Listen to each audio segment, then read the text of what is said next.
Hello বন্ধুরা, study with তোয়াসির চ্যানেলে তোমাদের স্বাগত। আজকে আমি তোমাদেরকে করে দেখাবো গণিত প্রভা সপ্তম শ্রেণীর কোষে দেখি 1.1 এর 1 থেকে 8 দাগের অঙ্কগুলো। দেখো, এখানে বলেছে সিতারা বেগমের ফলের দোকানে 60টি পেয়ারা ছিল। তিনি তার মোট পেয়ারার 1/4 অংশ বিক্রি করলেন। তার কাছে আর কতগুলি পেয়ারা পড়ে রইল হিসাব করি। দেখো, আমি এখানে অঙ্কটাকে লিখে নিয়েছি। ঠিক আছে, এখানে আমি অঙ্কটাকে লিখে দিয়েছি। এবার এখানে আমি অ্যান্সারটা করব, তোমরা দেখো। তো বলছে সিতারা বেগমের ফলের দোকানে 60টি পেয়ারা ছিল। তো মোট পেয়ারার সংখ্যা আমরা লিখব। সিতারা বেগমের মোট পেয়ারার সংখ্যা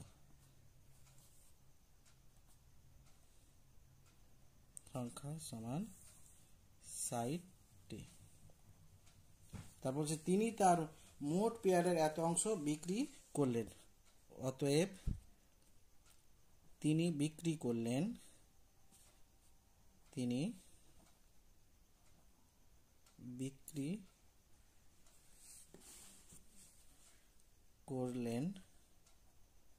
সমান মোট পেয়ারা হচ্ছে 60, এর মানে গুণিত, এখানে গুণ চিহ্ন হবে, 1/4 এত অংশ সমান, এটা কাটাকাটি করব 4 দিয়ে, 4×5 = 60, এখানে হবে 15টি।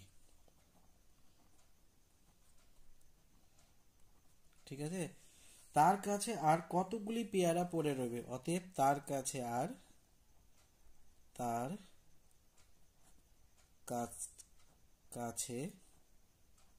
আর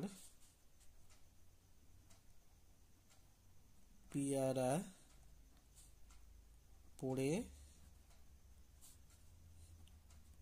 রইল সমান 60 ছিল আর 15টি বিক্রি করেছে, 60 থেকে 15 বিয়োগ করে দিতে হবে, এতটি সমান 60 থেকে 15 বিয়োগ করো, 10 থেকে 5 বাদ 5, হাতে থাকলো 1 2 4, 45টি।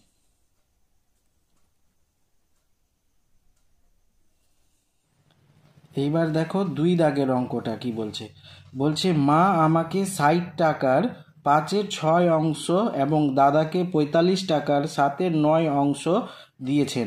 মা কাকে বেশি টাকা দিয়েছেন হিসাব করে দেখি। তো এখানে আমরা প্রথমে লিখব মা আমাকে দিয়েছেন। মা আমাকে দিয়েছেন সমান 60 টাকার 5/6 অংশ, মানে 60 গুণিত 5/6 এত টাকা সমান, এটা কাটাকাটি করলে কি হবে, 6 1 6 0 সমান 50 টাকা। এবার মা দাদাকে দিয়েছেন সমান 45 টাকার 7/9 এত টাকা সমান, এটা কাছে 5 নং 45 আর 5 7 35 টাকা। তো এখান থেকে আমরা বুঝতে পারছি দাদা কাকে বেশি দিয়েছে, এটা হচ্ছে 50 আর এটা হচ্ছে 35 টাকা। তো অতএব দাদা আমাকে বেশি টাকা দিয়েছে, মা আমাকে বেশি টাকা দিয়েছে। মা আমাকে বেশি টাকা দিয়েছে। এবার আমরা করব 3 দাগের অঙ্কটা। দেখো, গণেশবাবু 3 দিনে একটি কাজের যথাক্রমে 3/14, 4/7 ও 1/21 অংশ শেষ করেছেন। তিনি 3 দিনে মোট কত অংশ কাজ শেষ করেছেন ও ও এখনো কত অংশ কাজ বাকি আছে হিসাব করি। তো এখানে অ্যান্সার আমাদেরকে করতে হবে, প্রথমে ধরে নিতে হবে কি, ধরি সম্পূর্ণ কাজটি 1 অংশ, ধরি সম্পূর্ণ কাজটি সমান 1 অংশ। এবার গণেশবাবু 3 দিনে মোট কাজ করেন। গণেশ বাবু 3 দিনে মোট কাজ করেন সমান, এই 3টাকে যোগ করতে হবে, 3-এর 14 যোগ 4-এর 7 যোগ 1-এর 21, এত অংশ। এবার এটা ভগ্নাংশের যোগ করতে হবে আমাদেরকে। প্রথমে হরগুলো লসাগু করে নিতে হবে, 14, 7 আর 21-এর লসাগু। এটা প্রথমে 7 দিয়ে যাবে, 7 দুনে 14, 7 একে 7, 3 7 21। এবার যাবে 2 দিয়ে, 1 1 3। এবার যাবে 3 দিয়ে, 1 1 1। লসাগু কত হলো? 7 গুণিত 2 গুণিত 3 সমান 7 দুনে 14, 3 14 42। এখানে 42 লসাগু হলো। এবার এটাকে এটা দিয়ে ভাগ করতে হবে, 14কে 14, 14 28, 3 14 42, 3 আর উপরে 3 আছে, ওর সঙ্গে 3 গুণ, যোগ 6 7 42, 6 আর উপরে 4 আছে, ওই 4টা গুণ হয়ে যাবে, প্লাস 21-এর সাথে 42-কে ভাগ করলে 21 দুনে 42 আর 2 1-কে 2 1, এত অংশ সমান, এটা উপরে হবে 3 3-এ 9 যোগ 4 6 24 যোগ 2 1-কে 2 আর নিচে 42, এত অংশ সমান, এটা যোগ করলে কত হবে? 24 25 26 27 28 29 30 31 32 33 34 35, 35-এর 42। এটা 5 দিয়ে কাটাকাটি করলে 5 5 7 35, 7 দিয়ে 5 7 35, 6 7 42, 6 7 42, 7 দিয়ে 5 7 35, 6 7 42, এত অংশ সমান, এটা হলো 5-এর 6 অংশ। তিনি 3 দিনে মোট কাজ করেছে 5-এর 6 অংশ। এবার কাজ বাকি আছে, কাজ বাকি আছে সমান, সম্পূর্ণ কাজ কত ছিল? 1 অংশ, 1 অংশ থেকে মোট যেটা কাজ করেছে ওটা বিয়োগ করে দিতে হবে, এত অংশ।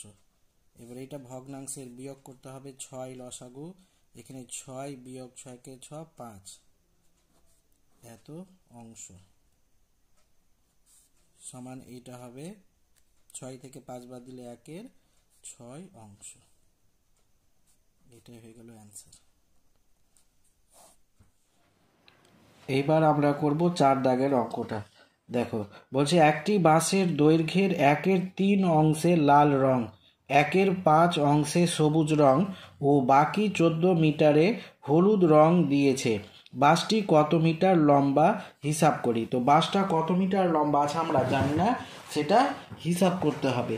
তো আমরা এখানে ধরে নিব, ধরি বাসটি x মিটার লম্বা, ধরি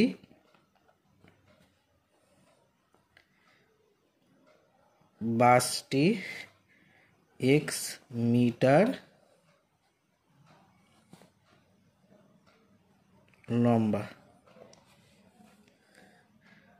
লাল রং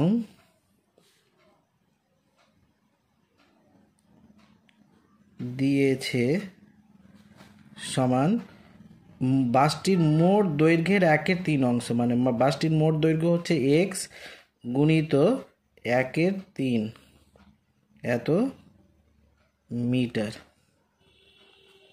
সমান এটা হয়ে যাবে x/3 মিটার। এবং সবুজ রং দিয়েছে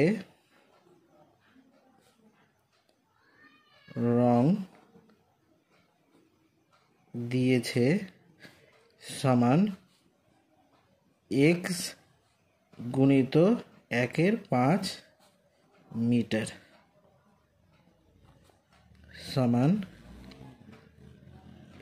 x/5 মিটার। এবার বাকি অংশে 14 মিটারে হলুদ রং দিয়েছে, তো আমরা এখানে লিখতে পারি শর্তানুসারে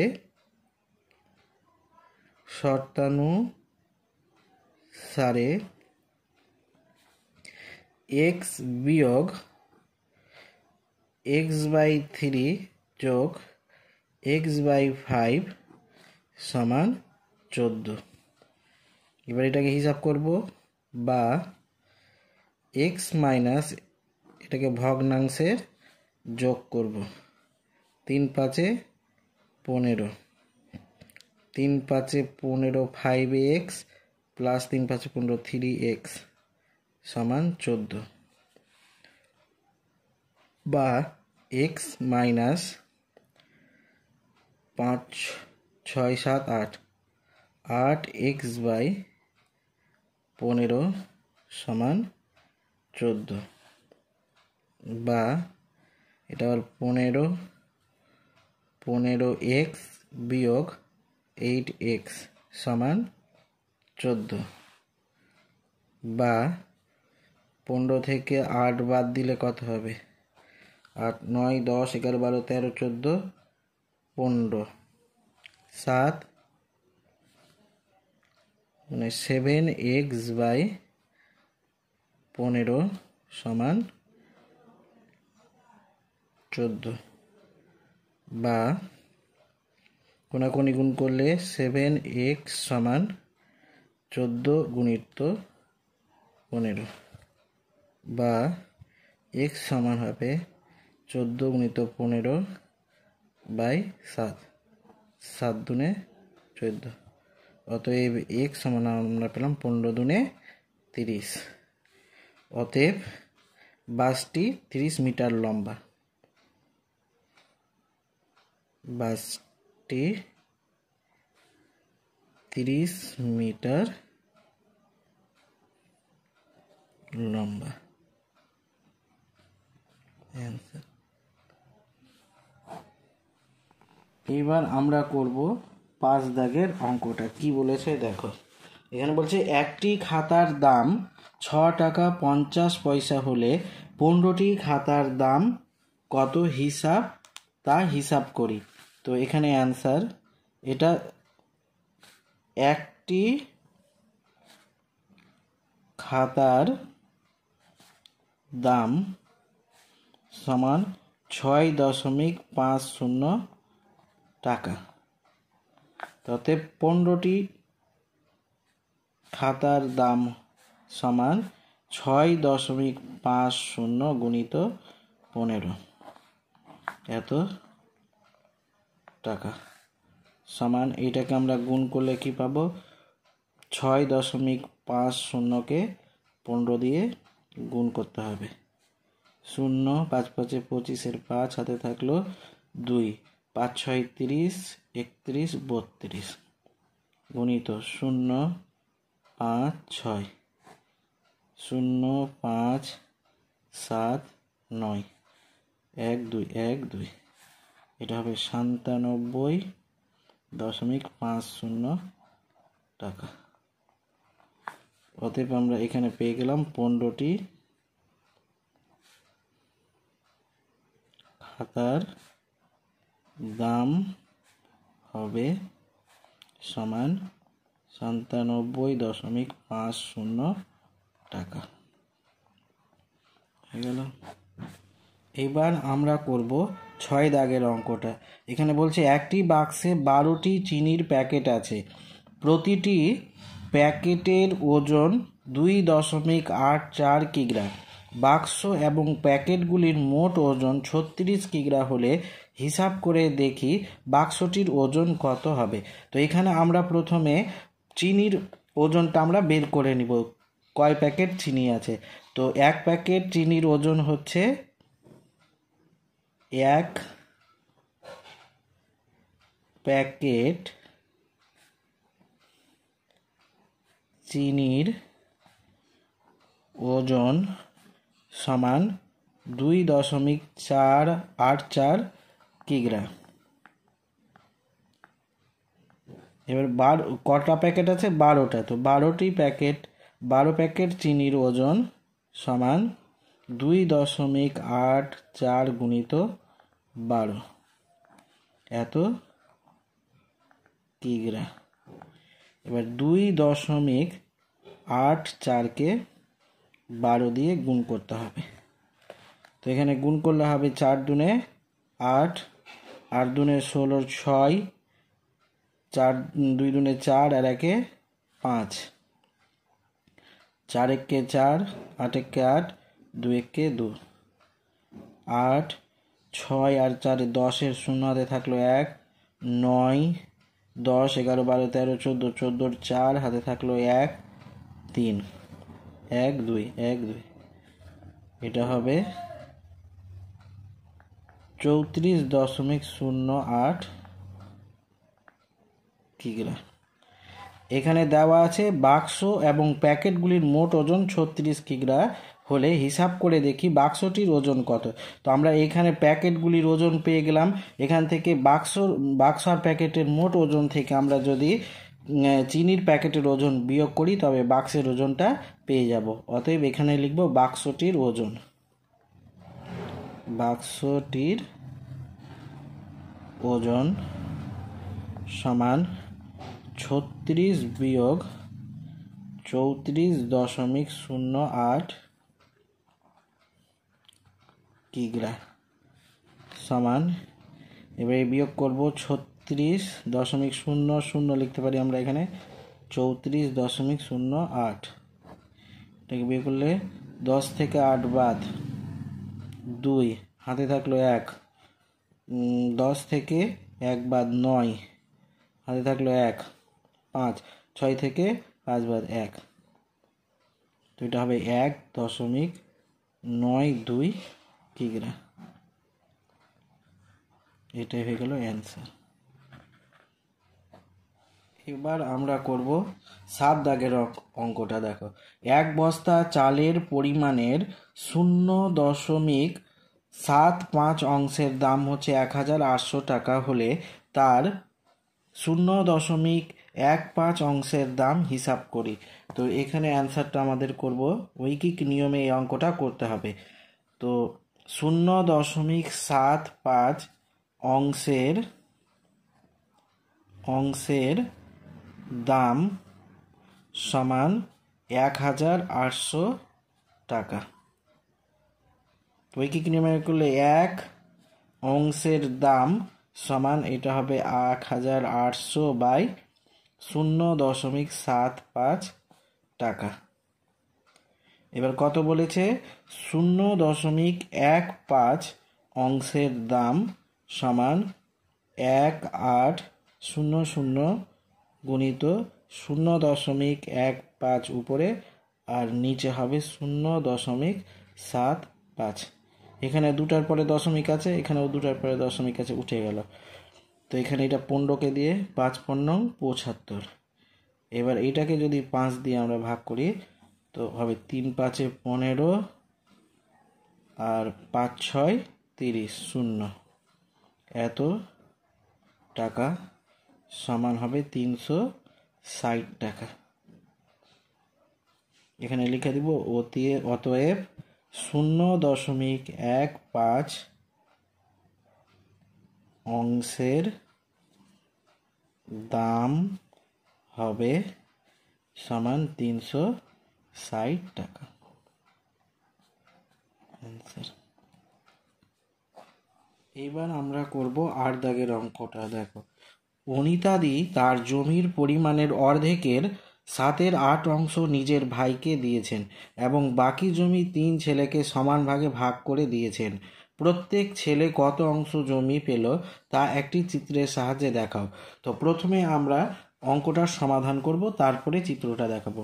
আমরা প্রথমে লিখব অনিতাদির মোট জমির পরিমাণ 1 অংশ। ধরি অনিতাদির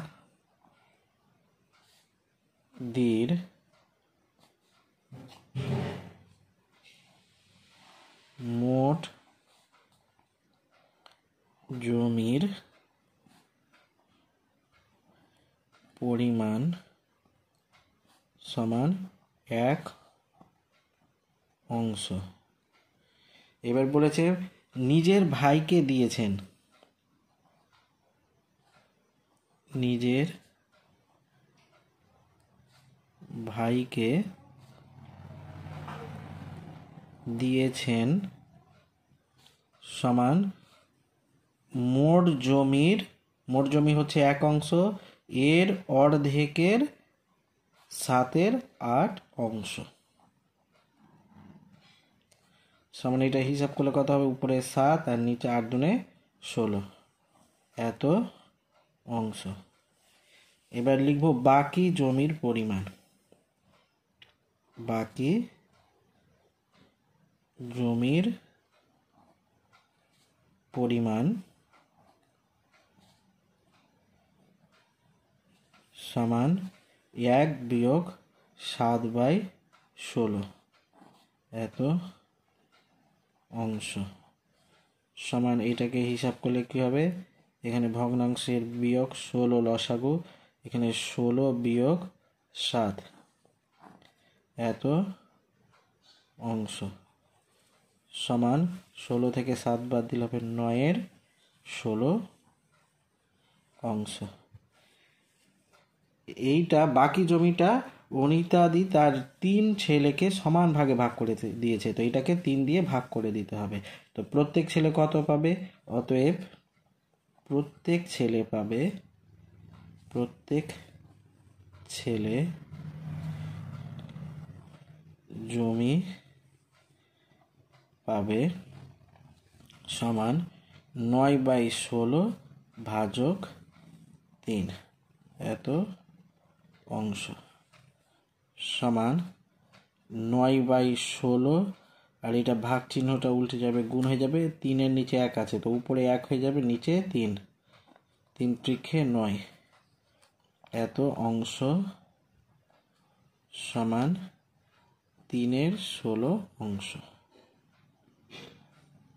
এটা হয়ে গেল অঙ্ক। এবার আমাদেরকে জমিটা এঁকে দেখাতে হবে ছবির মাধ্যমে। তো এখানে একটা অনিতাদির জমি আমি আঁকছি। এই জমিটা হবে 16 ভাগে ভাগ করতে হবে, 1 2 3, এদিকে 1 2 3, 16টা হয়ে গেছে। এবার এর মধ্যে 3 অংশ, 3টা 1 2 3, এইটুকু জমি ও সমান ভাগে 3 ছেলেকে ভাগ করে দিল। এটা হয়ে গেল অ্যান্সার।